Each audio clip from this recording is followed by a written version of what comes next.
All right, so welcome to tonight's controversial conversation. We are going to talk all about how to work with the tough stuff because I don't know about you guys, but holy banana farts, has there been some triggering subjects over the last couple of months, and it seems like you can't open your mouth without somebody jumping down your throat. Let me know if anybody else has been feeling that way, because it doesn't matter whether you are racist or aren't racist, you're actually still racist. It doesn't matter whether you believe in the coronavirus or don't believe in the coronavirus, you're probably still the problem. And we have this giant issue right now, which is what I prefer to look at as systemic ignorance. And this is what I want to address tonight. Like, how do we as awakening beings work within this paradigm? Because we're all here in the now with these human bodies, human souls, human minds that are not immune to all of the frequencies that are going on around us. We are a part of this fabric and story that is happening right now. And so we can't put our heads in the sand and run from it and just be like, I only live in 5D and everything's magical over here. Like, that doesn't work, because I don't know about you guys, but today I had to do my own laundry and I had to wash the floor and make some food for my kids. And so therefore I'm still existing in a 3D reality at this point in time, even though I am magical AF. So I want to talk to you guys about how do we actually not only exist in this time period, because it's going to go on for a little bit longer than we'd all like, but how do we learn to thrive with it? How do we actually use the information and the situation and everything that's going around for us to our advantage? So here's the first thing I want to share with you guys about how I view all of these triggering subjects that are coming up. I look at them like Monopoly. Has everybody played that game? I know it's really popular and you've been around the board and you pass go and get $200 and away you go again. I look at the subjects that are coming up like Monopoly. Here's why. The first couple steps you make into it, it seems kind of surface and triggering, and you get a little excited because maybe you could buy a $60 property, but you don't know if it's going to pan out in the end. And the further you go in the game, the deeper you get into it, and the more your psychological factors start going, and you're like, ooh, was that the right move? I don't know if I did the right thing. Should I have spent my money there? These triggers kind of work the same way. When we get going out the gate, we get excited about them. Now, excited doesn't necessarily mean that, like, yes, I'm so happy, we're going. Excited could be a big emotion that kind of overtakes our field that we don't have a lot of control over. So excitation is an elevation of something. So I could have an excitation of anger come up. I could have an excitation of sadness or fatigue or grief come up. I could have an excitation in my body of passion and forward focus. So exciting doesn't necessarily mean, woohoo, good. It means something has gone big up to the surface, okay? So if I have an excitation going on about a particular subject, so let's take Kate, you guys will all catch my drift with this. You know, the thing that everybody's really afraid to get right now that's going around the entire globe, we call it the he who shall not be named plague in our circle, so that none of my videos get taken off of Facebook or YouTube. So in short, we'll call it Voldemort, okay? So let's take the Voldemort subject. Now, I think all of us at some point can agree that we have gotten excited about some factor about that. I'm gonna get it, I'm not gonna get it. My grandma's gonna get it, she's not gonna get it. I'm on isolation, I'm gonna lose my job. I'm not gonna lose my job, everything's fine. I should wear the mask. No, I shouldn't wear the mask. Everybody's gonna die. Nobody's gonna die, right? We've all had some kind of excitation trigger throughout this process. But what came next? After you had that elevated emotion or story come up into your mind, your brain kicked in. And your brain started making all sorts of interesting connections based on your previous levels of education, experience, and your conditions and the environment around you. So the environment consisted of things like, how were you raised? What is your belief system about your body? What did your parents tell you is possible, not possible? What has your education told you is possible, not possible, right? And then you started filling in the gaps. Think about this. How many stories have you seen on the internet? I mean, just go scroll somebody's Facebook feed from March, like super simple exercise. How many things have you seen written from an individual's point of view where you can't back up what they've said, but it makes sense? Like they're linking dot to dot to dot, but there's no evidence that really says this is 100% true. What's happened is that brain has done some skip steps. And in the skip steps, we got a piece of information. So Voldemort is here. Voldemort is apparently rampaging across the planet, causing all of these crazy effects. Then we have another piece of information that comes in and it says, everybody's going to be on lockdown, isolation, don't talk to anybody, right? And in between there, what they didn't really say in the beginning was how you're going to get it, why you're going to get it, what happens with it, where it's coming from, why it's happening. We started to connect some neural dots and we started making our own stories. When we start making our own stories about an excitation, we actually create an Akashic record.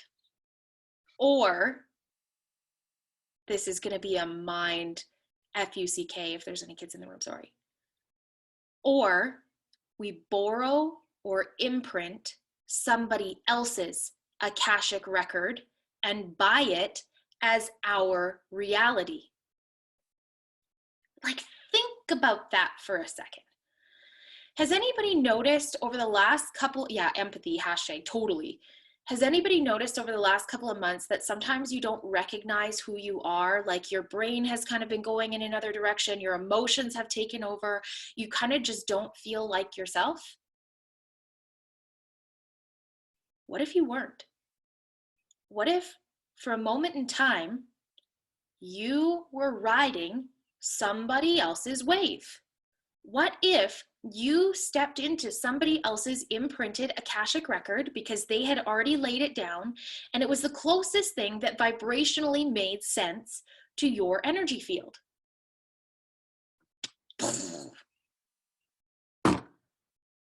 Seriously, I would wager a very non-able to be backed up, statistical, non-evidenced amount of people, probably like 90% of the globe, is riding other people's Akashic records.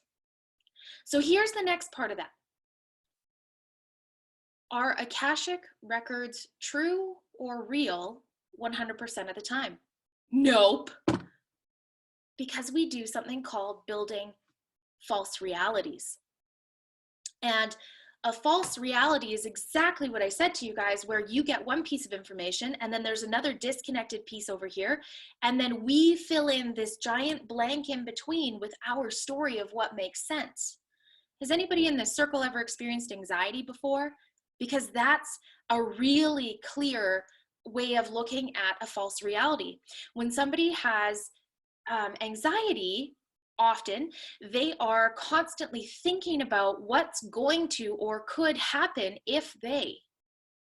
And so they build up a false reality of the outcome before it's even taken place and before they even give it the space to take on a totally different potential. If I'm speaking French, please make sure you guys throw questions in the chat because Violet will catch them. She will slow me down and I will break things down a different way. Okay, so don't sit here being like, ask her. She will help to make sure we slow this down. Okay, so we have all of these triggering subjects right at our fingertips right now to play with, and some of them will have affected you and some won't. I'll give you an example. And before anybody does anything, let's all who are present here tonight just run a quick clearing. Everywhere and anywhere, I want to be triggered by somebody else's reality. I'm going to destroy and uncreate at all times a godzillion, right, wrong, good, bad, pod, poc, all nine shorts, boys, and beyonds. And then secondly, anywhere and everywhere, I want to try and project my reality on anybody else's. I'm going to destroy and uncreate and recall and recant and rescind all of that times a gazillion. So what I want us all to do, and this is part of tonight's lesson, is become 100% accountable for just our own field. Not the collective, not the circle, just us. Because if I become accountable for me, it then says to Violet, okay, please stay in your container while we have this interaction. If Violet and I can both do that, and Maria, you're right underneath her, we're going to demonstrate that. Maria can't come into our circle and start pulling energy because Violet and I don't allow it. So then Maria has to get responsible for her energy, so on and so forth, all the way down the line. This is how we start to create the shifts we want to create on this planet. It's not global. It's one person at a time, reclaiming their soul sovereignty and becoming 100% accountable. Okay. On a tangent. So if we are getting into these triggering subjects, I'm going to share one for you guys of my own reality and somewhere where I actually got personally attacked by another healer within this realm who told me that I was not working for the light because I did not speak up about this particular event. I did not speak up about the Black Lives Matter movement. I didn't send an email about it. I didn't make a big post about it. I didn't do a circle about it. I got attacked for this, and I was told that I was part of the systemic racism on this planet because I didn't use my voice to influence the people around me in the same way that everybody else was talking about it. Now, there was a small part of me that went, oh my God, what if she's right? And then I took that trigger and I went in, because the fact that I got to the point that I was questioning somebody else's reality being my own told me that I had something within my field that I had to address. I had to go look in the mirror to double check, what the heck is this? When I went in and I looked at this on a really deep level, I came to a couple of pieces of understanding. I don't want to use the word conclusions because I think we're all in evolution, and as soon as we get into conclusion, we're kind of stuck, right? I like to leave the field open to what else is possible. Number one, I realized that in this lifetime, I had a friend who happened to have Black skin when I was 7 years old, where I experienced my first episode of racism in my own home. My grandfather, who, super interesting fact, had a reptilian walk-in. He came over to our house. My friend was already there. Her name was Susan. And he saw Susan and I come up the stairs from the basement from playing. That's where my playroom was. And he said, nope, you guys are going to have to go back downstairs. And I was like, he was kind of a jerk anyway. So, I mean, I didn't like being around the man anyhow, but I'm like, this is weird. And he looked at my mother, who he also didn't like, and he said to her, why is there a Black child in this house?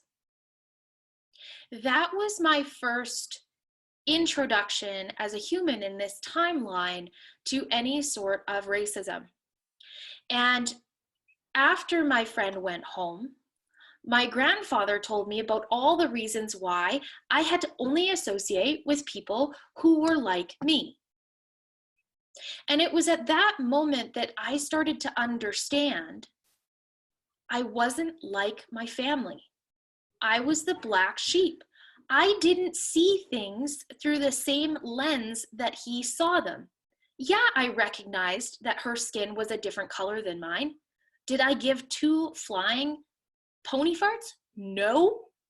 I know some of you guys have kids in the room, so I'm like, wait, where are all my alternative swears? There's one. Did I care that her skin was another color? No. At that age, did I recognize that there was going to be a problem with us interacting? No. Did I treat her any differently? No. Have I as a soul ever treated somebody of color any differently? Yes. So here's where I had to go next with my trigger. I grew up in a town that was almost 100% white people. We actually joked, we call it Sure White Park, because there was like the one Black family there at the time. It's much different now, but at that time, that's just how it was. And the first time my mom took me into the big city to go to the shopping mall, and it was after this event, and I saw in this part of Edmonton, people of all different colors. I went, in fact, I was 10 years old and wouldn't let go of her hand because of how much programming my grandfather and my father had put into my head from the time of that event of my friend being there to the time I went and saw more people who weren't like me. So you know what I did? I started bypassing. I wouldn't even see them. I wouldn't even look. I wouldn't acknowledge because I was so bloody scared that all these things that my grandfather had told me were going to be true. And it wasn't until I was about 21 years old when I started my first business. So I had a horseback riding facility for quite a few years.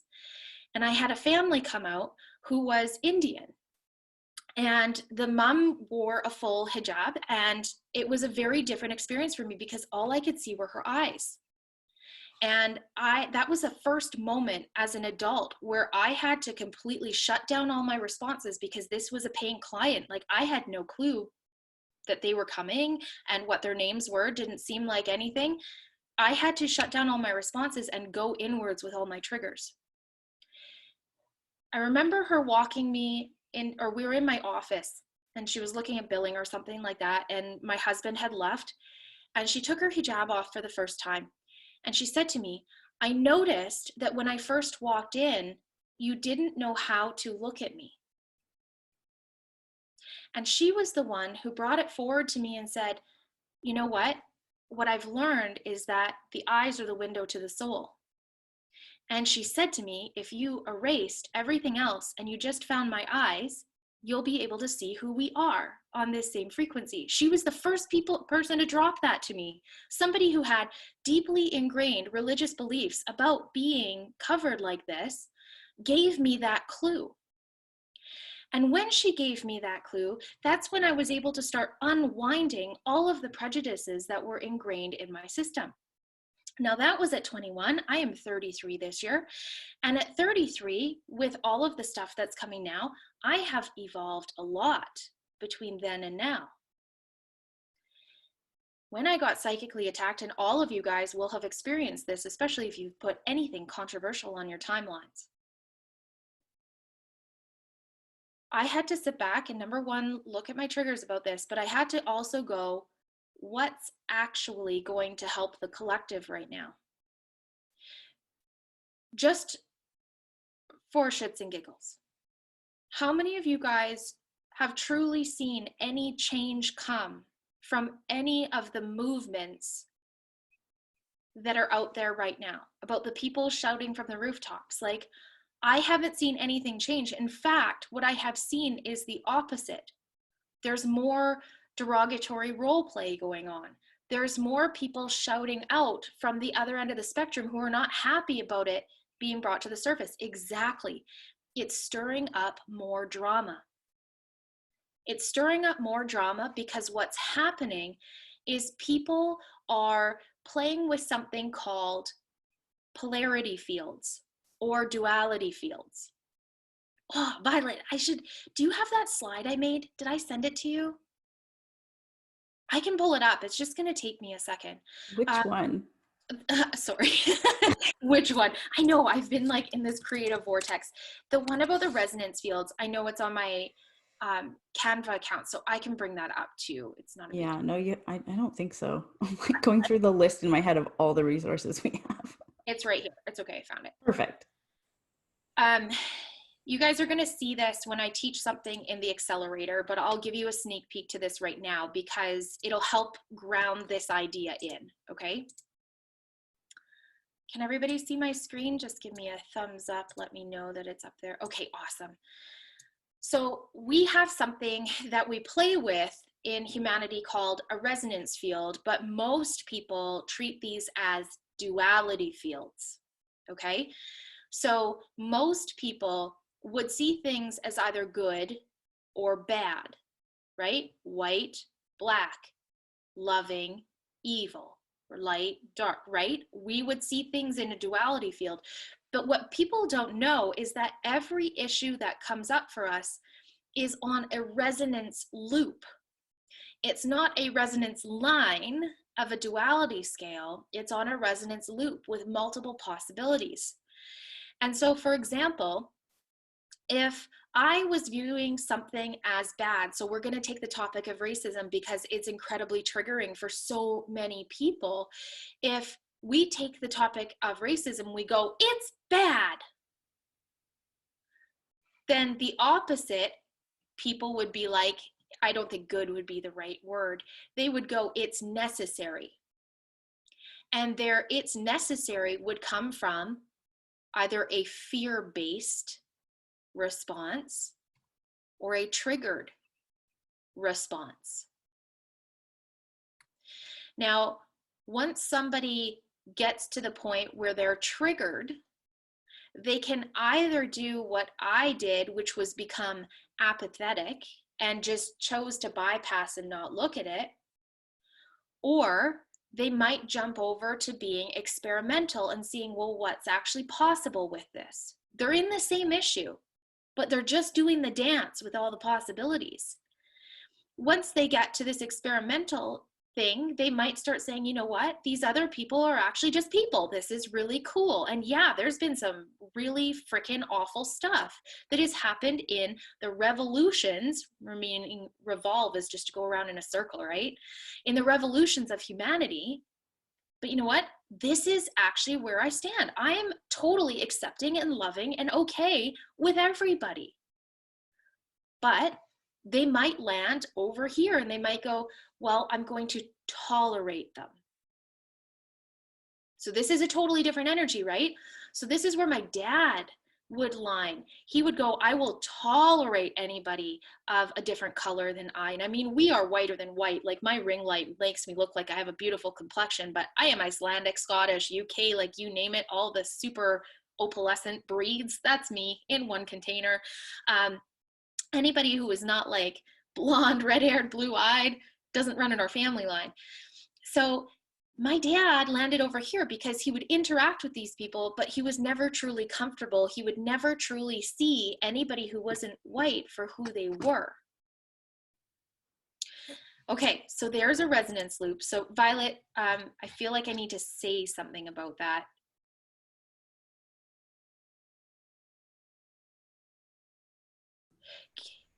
Yeah, I'm not totally sure. It's a complex topic. It's not always easy to wrap our heads around, but I think the main point is about where we choose to land on it. And it doesn't have to be permanent. So here's the point of this, you guys. As growing starseeds, as awakening beings, our point is never to get to a space of permanence. We're never getting to a space of permanence because that stops evolution. We're getting to another level of exploration of the information.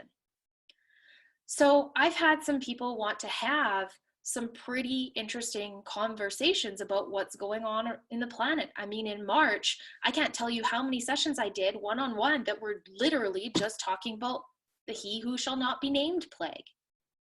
And they wanted to know about the resonance field about it. They wanted to know what I'd channeled, all that fun stuff, right? But what if I had gone on my timeline, which I did a few times, because sometimes I like to trigger people to find more of my own triggers. Sorry. What if I had gone on my timeline and I had posted that vaccines are going to kill everybody? What would have happened? I can tell you, I would have had multiple people be like, oh my God, are you on the anti-vaxxer train? Are you over here? You're crazy. Why don't you believe in science, right? Like, I would have had people coming at me because they want to see the duality of my belief. But what if I had posted, I wonder if they're going to be able to create something that's going to be able to assist us with less toxic effects than the traditional vaccines we're seeing right now. Now, if the same person came and was like, you're crazy, the vaccines are fine, their information, can you feel even the difference? Like, it can't even butt up and add to mine. Now we have space to play. Okay, we have space to play. And so here's my first tip with dealing with the tough stuff. If you are going to post about things, if you are going to write about things, how can you write as if you are in complete wonder and curiosity instead of conclusion? When we can come to the place where we are in this open wonderment space, you and I can have a conversation about the tough stuff. I can acknowledge where you're coming from and why, and you might be able to hear some of my questions and offer some of your own insight or some of your own research.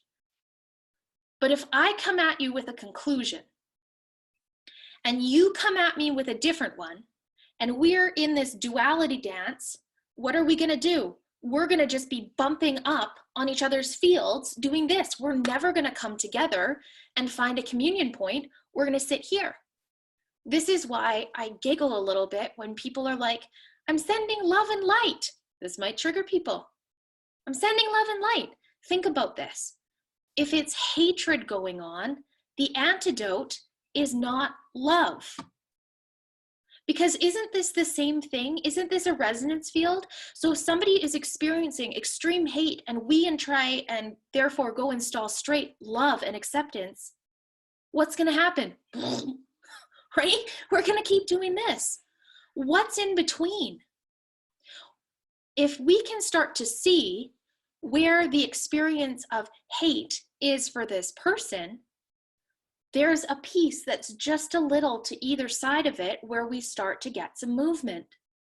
So for example, if somebody comes to me and says, you know, I don't understand why you do not vaccinate your children. And my mother-in-law, I hope she doesn't listen to this. I don't understand why you don't vaccinate your children. You know, it's kind of scary to me. I don't understand why these things are going on. Like, science has obviously backed this up. If the doctors are saying it's good, it must be good. Hello, child of mine. Everybody say hi to Jillian. Hi, Jillian. She's trying to sneak around. She's like, see ya.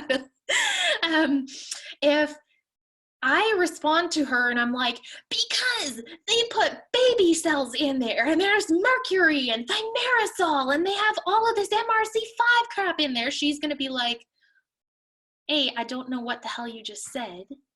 But B, she's going to be like, oh, you're just one of the crazies who doesn't understand what these things do in the body, right? But if I said to her, hey, one of the reasons we've chosen not to go down this route is when I was a child, after every single vaccine I received, because my mom was a registered nurse and was like, buy the book with this stuff, I developed a new allergy and had vaccine injuries from the time I was 16 months old to the time I was 3 years old, to the point I was hospitalized many times.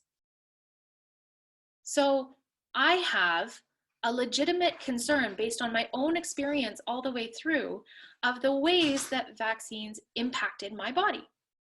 But if I went in and I just said, because it's like this and this is what's going on, she couldn't hear me. But if I started with my concern and I said, this is where we're currently exploring, this is what I understand, she has space to actually show me what's on her heart. You know, the problem right now with what's going on is that nobody is actually sharing what's on their heart. They're sharing what's on their mind. They're sharing what they're trying to prove. They're not sharing where they come from. And a lot of the times when we're talking about the tough stuff, we are reiterating or regurgitating somebody else's experience of that particular story. And I don't know about you, but if I tell somebody else's story, it's never going to have the same emotional pull and feelings that sharing my own fueled information would have with you as a group, right? If I'm trying to make somebody else's experience true for me and then share it with you, you can't hear me. And so if I had gone and sent an email out to all of you about the Black Lives Matter hashtag and what was going on, and tried to make an experience true that wasn't going on in my reality, you know what you guys would have felt? A lack of authenticity. Okay. I also know, you guys, you're going to have to wait, please. That's going to be way too noisy. Can you give me like 15 more minutes, please? Thanks, baby.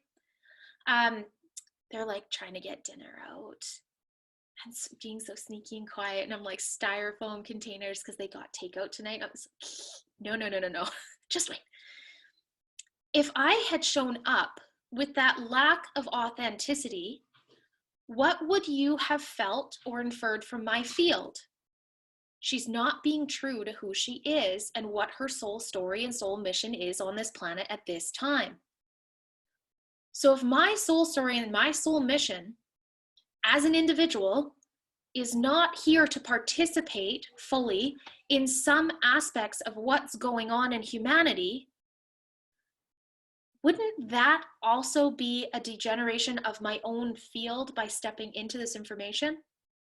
Like, think about this in your own circles. How many people do you know that are literally just not participating in COVID? Like, they've turned off the news, don't give two flying ducks. They're totally in their own reality with it. They're like, don't care. Jade's like, this girl. Maria's like, yeah, that's me. You know what? You're not here to participate in COVID, so move on. How many people do you know that have not participated in the Black Lives Matter movement? How many people do you know that are not participating with the defund the police stuff that's going on? How many people do you know that are not participating in the Bill Gates and the WHO and all of this? They're not here to dance with those resonance fields. So we have to stop projecting our own beliefs that everybody has to experience this because I'm experiencing it. So that's number one. We have to be accountable that we cannot project our experience onto anybody else because you might not be here for that. So what if we all just took a moment and had a sigh of relief? Because I don't know about you, but I have had some moments where I have felt like I had to participate because that's what people wanted me to do, or that was the right human thing to do, or that was the right healer thing to do. But in truth, if I had compromised what I truly know was right for me, I wouldn't have been able to show up for everybody who needed me that was going through it. Because you know why? If I am empathizing to something you are going through, I can't see you clearly. Think about this. What is empathy? Empathy is the space of vibrationally matching another being and understanding what they are experiencing because you can feel it too. And if you are going into a space of complete empathy and vibrationally matching not only the person you're talking to, but maybe a whole circle of people, maybe a whole movement of people, you can no longer see that particular resonance field clearly because you've chosen a duality. Whoa, right? What if I drop this bomb? I love this one. Empathy is also not a state of permanence, and it is not a label to live by. It is a temporary stepping stone in the awakening process. And until, oh, hello, Kat. Would you like to come up? until we can get to the space where we no longer need to be completely empathetic or picking up on everybody else's frequency to understand the imprint Akashic records of everyone else. We can't see clearly. So, empathy is a stepping stone, not a state of permanence. Empathy is one of the greatest gifts to help spiritual people understand that we can feel more than we're feeling, and we're more in tune than we know we are. But we have to go past it. So my second big tip, Violet, maybe we should go back and we should write these down and put them in like a quick, remember this, boom, boom, boom.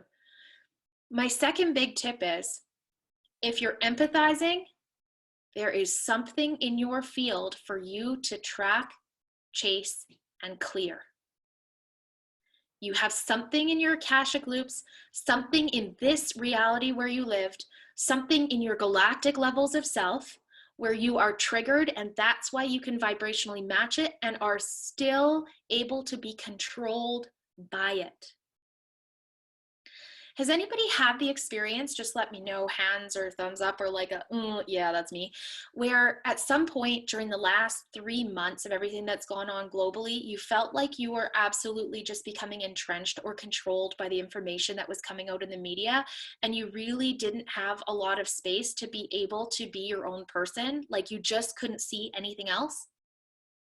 This is exactly what I'm talking about with the empathy. You started tracking into the big loop that everybody else was in, picking up that particular Akashic record and reading that information instead of staying on your own axis.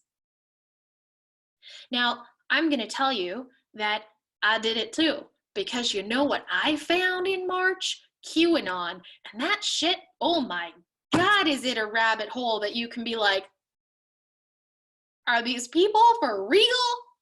And then you start Googling. Oh my God, it's crazy.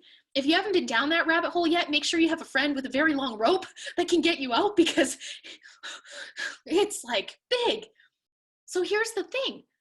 I went there too, not because the information was drawing me in and I was like, yeah, that's exactly what's going to happen, because in fact, to a lot of the channeling, contrary for the Galactic Federations, the Andromedans, the Arcturians, the Pleiadians, everybody I work with, a lot of that stuff is so inconsequential, it's not even funny. I went down because I needed to understand what the mind control programs were in humanity at this time. So not only is there one going on with these different alternative movements that are going on, guys, there's one in the Lightworker community. Oh, geez.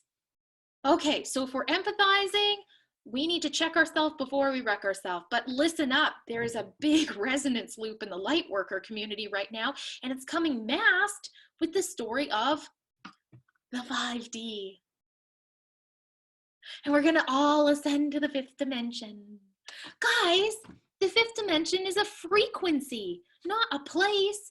And the frequency doesn't operate by itself. Did you know that the frequency is literally just a gateway for observation and clarity? Think about this. The 4th dimension, this is hilarious. This is what everybody's playing in, okay? The 4th dimension is duality, beliefs, power over power, government, religion, all of our stories, emotional fields, and the Akashic records themselves. The 5th dimension is like an observational viewpoint.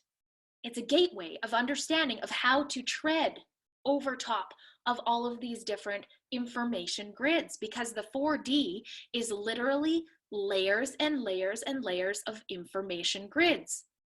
Consciousness in itself is layers and layers and layers and layers of information grids. So the 5th dimension is not this parallel reality that people are talking about on the interwebs. This one drives me up the haywall because it's trapping a whole segment of healers in another spiritual bypassing loop. Can we just talk about this for a second? Because yeah. So with the 5D thing, here's something that I'm probably not the only one who's seen it, but when I've tracked into it, I've actually seen it like as a place. Have you? And Is well, it a place, or have you gone somewhere else where you had your fifth dimensional lens activated? and that's the thing, is that's what I figured out when I truth tested it, because there was something off about it. But I was able to see it when that's what I thought I was tracking. Okay, so here we go. You guys, you've all, as a soul, had your fifth dimensional lenses activated before. You've all experienced it. And so a lot of what people are seeing as these parallel realities, or what they like to call the new earth, is them actually traversing their Akashic records back to Atlantean times, Lemurian times, because those were the last two frequencies on this planet where people were operating with the first 5 lenses operating all at once. So when I say lenses, I'm going to oversimplify this for a second. I'm going to teach this in the accelerator, so don't feel like you have to memorize it right now. I got you. You're fine. The first dimensional lens is how we read and emit data coming in from the heartbeat of the planet Earth. It is literally the horizontal plane that is empty and being ready to be built up upon. The second dimensional lens, which you guys might refer to, so the chakra system, we're going to debunk all of this too, but we're not ready for that tonight. The second dimensional lens is how we work with and interpret the elemental realm. So literally the building blocks of life, including viruses, RNA, mRNA, vitamins, minerals, nutrients, everything we bring in to squish together to become what we are. Because in order to get 3D, we have to take some 2D components and begin separating them and putting them together to create different molecules, okay? So then we have the 3D. We all know that. We're experiencing it right now. We have a body. We can push, pull things. We can alchemize things. We take up space on this planet. We all experience love handles. Like, we understand 3D reality because we take up space in it. We all have a body. Like, you try to tell me I'm a hologram and I'm like, maybe not, right? I have space, I have mass. The 4D is how we interpret, read, emit data in regards to information fields that have duality systems to them, as well as emotions, religion, beliefs, hierarchies, any God type programming. So this is where we see ourselves as less than another deity. So any power over power dynamic. By the way, those of you trying to reach your guides, this is the number one thing that stops people from being able to connect with other beings, is as soon as you have a power over power dynamic involved, most of your team can't come through. Okay, we'll talk about that in the accelerator too. So the fourth dimension is what most humans are trapped in. Then we have the fifth dimension, which is the observational point, right? It's that gateway of understanding. It's how am I going to glide around with all this information? Where do I stand on top of this without imprinting from everywhere else? What is my bird's eye view going to allow me in this particular moment? Then we go up to the sixth dimension, which is how we interpret, read, and emit all of the sacred geometry that becomes things manifest. So we take 6-dimensional frequencies and we push them out into a 3D reality. In English, if you have ever had a piece of inspiration come in, you're like, oh my God, that would be a really good idea, right? And then you just go do it. That was you receiving 6-dimensional frequencies and being able to push it out into the 3D. So 6th dimension, shapes, sacred geometry, okay? Sacred geometry and all these signs and symbols put together, we translate into some kind of color coding, light, language, or sound, and then we create something with it. Our 7th dimensional lens starts interpreting a wider spectrum of sound. And so we are working with the audible and now starting to work with telepathic levels of sound, where we are bringing things in that we're like, did you hear that? You didn't hear that? How did you not hear that? But I have ringing in my ears. Don't you have ringing in your ears? Right? That's the 7D. That's where we start interpreting all that. The 8th dimension is where we bring in light and all of these spectrums of what is possible. So not only the visible spectrum of light, but all the UV, A, B, and C realms of this. This is also how our brain and body interprets and works with the information of everywhere that we could possibly go in the universe. It's like a highway, the eighth dimension. It's like a galactic highway that's a total interchange, and you can just whoop, Andromeda, whoop, Pleiades, whoop, Cassiopeia, and you can just zip in and out of here. So this is also eighth dimension, where we start reading all of our galactic data sets from. Ninth dimension is access to the all that is consciousness, which is how the universes are formed, how galactics and beings and species are formed. 10th dimension is our axis.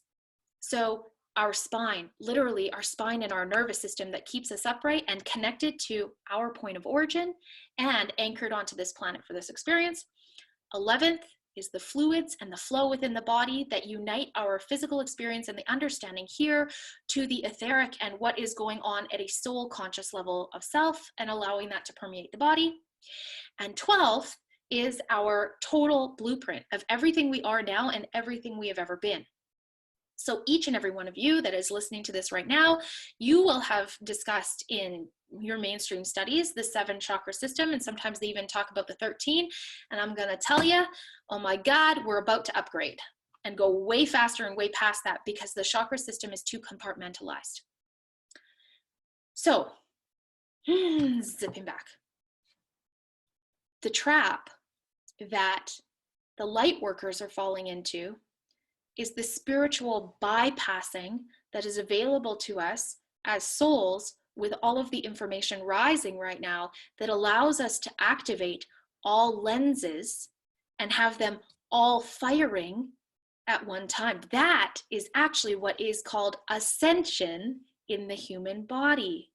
That is the epitome of what awakening to a full-bodied, multi-dimensional soul is having all 12 lenses firing at once, so we have access to all available levels of information at all times in this really cool meat suit. It's not about becoming God. Right? You know, we have such a false idea built up in humanity, and it's making it, and let me know if you guys can relate to this, it almost makes this whole ascension idea feel absolutely unattainable. Has anybody felt like that? Like, oh my God, how am I going to ever get there because of how humanly imperfect I am? Guys, good news. You can toss that belief system out now, because we have a way funner way to bring all of this information on and for you to still have a really cool human experience here. So your job, as part of what's going on in 2020, is not to get stuck in any of the 4D traps. Not the Lightworker 5D trap, which is also a 4D trap, because it's an information grid that's saying stay stuck here. Not the COVID trap, not the vaccination trap, not the racism, the police, and whatever else is going on in your neighborhood traps. Not the, oh my God, wear your mask and don't wear your mask. You do you, boo.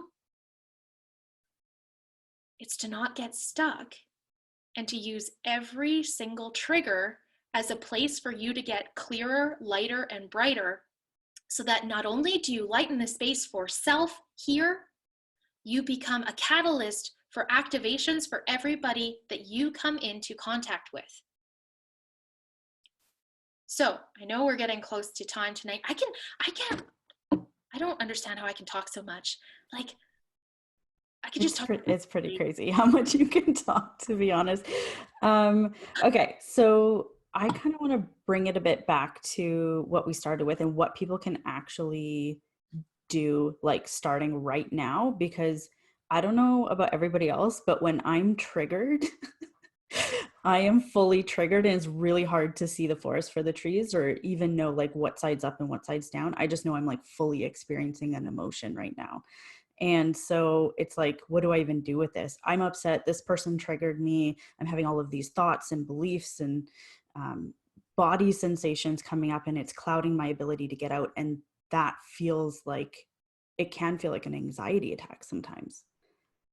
Okay. So it's like, what do we do with that? Yeah. Okay. So what I want you guys to know is, now that I'm totally perfect, I didn't used to be. Okay. I'm really still not. But what I did when I would get into these full triggers, I would get this puppy out. I would set a timer for 20 minutes. It was my temper tantrum timer or my trigger timer. So I had 20 minutes when I first started. Now I give myself 2, because any more than 2 minutes of my time is complete waste of my energy field. But I would give myself 20 minutes when I first started, and I would just let myself freaking feel it. It was like if I needed to cry, scream, punch, be mad, yell, whatever it was, I let it all come to the surface. I observed all of it. But here's the really weird part. When you guys are doing these, observing your triggers, you can't be like, I'm so mad. I hate you. I don't know why this is going on. You have to learn to change the dialogue. And how I did this, because I needed to be able to see myself from a little bit of a lighter position and not take it so seriously, so that I could start seeing the inward places that I could unwind, is I had to be like, geez, Caitlin is so pissed at blah, blah, blah, blah, blah. Like I would talk to myself in the third person as if I was observing from up above. Now you might not be able to do this because I'm a big dork. You might take yourself super seriously, but I don't. I would look at myself and be like, oh, I don't understand why she's so triggered about this. What's going on here? Because as soon as I would say, I don't understand why she is, I would start going, wait, is this mine? So temper tantrum timer into the trigger where I go, wait a second, is what I'm experiencing right in this moment even my experience? I hope you guys have all done the truth testing videos I've put up. They're in your library if you've already signed up for that. And if you haven't, in the group we have in the welcome post, you can also watch them on YouTube. But if you ask, is this mine? And you get a no, here's the really fun part about it. Hey, body, thanks for showing that to me. How do you want to get rid of this? Now, for me, I love snapping. Like, if you guys watch me ever work with people or you come and do a session, I constantly am like, or I'll do what Violet's doing right now. She's clearing something and I'll yawn like crazy. So when I'm moving energy, I am yawning. People will just be talking. I'm like, oh, I swear I'm not tired, right? Because that's just how my body processes energy for you. But when I recognize that whatever's going on isn't organic to my body, I snap and I'm like, thanks, discharge. So what you need to come up with is a discharge for your body. Now, when I used to work with clients, I like to pretend I was perfect and I'd like to sit in the screen and not have anything going on. So I would actually tap my feet on the floor to discharge. I know some people that just shake their hands. I know some people that crack their necks and spines. In fact, if most of you guys move right now, you have had a lot shift already in this 1 hour of conversation. Your neck might even readjust. Try it. Put me to the test. Yeah. Do your upper back. There's probably a good number in there that have shifted. You're welcome. Okay.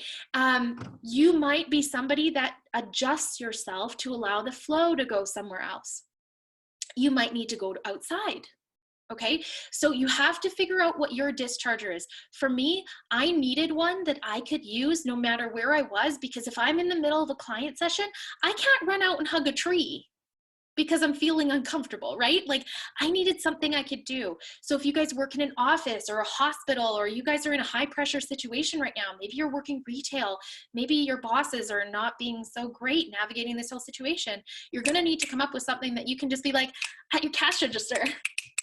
Clearing that shit. Nobody's got to know what you're doing. They're just going to think you're a big dork, but you're discharging everything that doesn't belong to you. See you later. I want to be clear in what I'm doing. So temper tantrum timer into some kind of, hey body, is this even our experience? If it's a no, then it's discharge. If it's a yes, game on, party on. If it's a yes, my next move is, cool. Is this stemming from this life or past life? If it's this life, I'm going to go, okay, cool. Where is the first time I remember going through an experience similar to this? And who was involved? If it's past life, I'm going to go into my Akashic records and I'm going to look up what we call fondly in our circle, the POO, which stands for point of origin. Okay? Because if I can find the point of origin of this event, I can go and dismantle all of the energy that's keeping it in place and having it revolve in my field. If it's happening in this life, I might be able to just do some emotional release. Maybe I can go through a forgiveness prayer. Maybe I can go through the process of just doing energy healing with myself and running some Reiki or some access bars, or my students will all decode themselves. Okay? We have so many tools available to us as humans at this time on the planet. Like at no time have we ever had access to the number of tools we have than we do right now because internet. And so I would encourage you guys to really think about, what do I already have in my toolbox that when things get sticky, I know I can use that. Because I think everybody's got something, even if it's turning to a particular meditation on YouTube that you use. You know, for my students, all of them go back to my motherline meditation multiple times. They go into the decodes multiple times. They're in their akashics at least once or twice a week, clearing stuff up. They're in their cords and contracts and working on those, which, by the way, you can't just slice them with Reiki because there's a whole story to that.